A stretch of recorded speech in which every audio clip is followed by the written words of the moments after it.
کیا یہ وسیع کائنات اتنی منظم، اتنی متوازن، اتنی دقیق، کیا یہ سب کسی اتفاق کا نتیجہ ہو سکتا ہے؟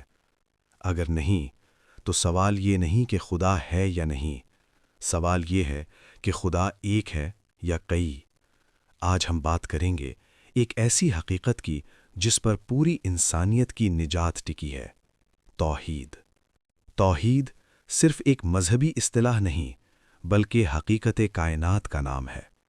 توحید کا مطلب ہے اللہ کو اس کی ذات میں، اس کی صفات میں، اس کی عبادت میں اور اس کے اختیار میں اکیلا ماننا۔ نہ کوئی شریک، نہ کوئی مددگار، نہ کوئی برابر۔ قرآن سے توحید۔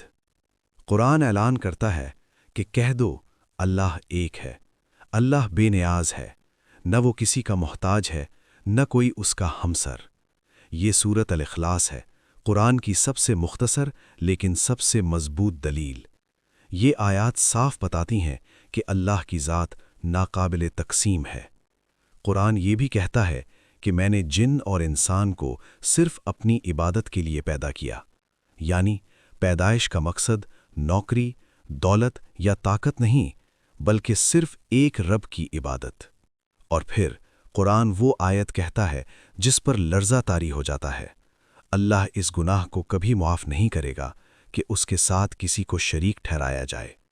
یہ شرک کے خلاف اللہ کا آخری فیصلہ ہے۔ حدیث سے توحید۔ جب نبی صلی اللہ علیہ وسلم نے دعوت کا آغاز کیا تو کیا فرمایا؟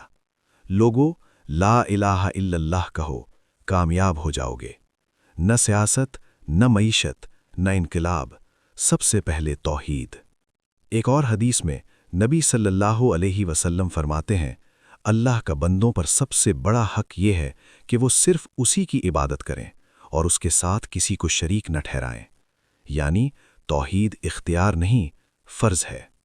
اب عقل سے سوال کرتے ہیں: اگر دو خدا ہوتے، ایک کہتا سورج نکلے، دوسرا کہتا نہ نکلے، ایک زندگی دیتا، دوسرا موت، تو کیا نظام قائم رہ سکتا تھا؟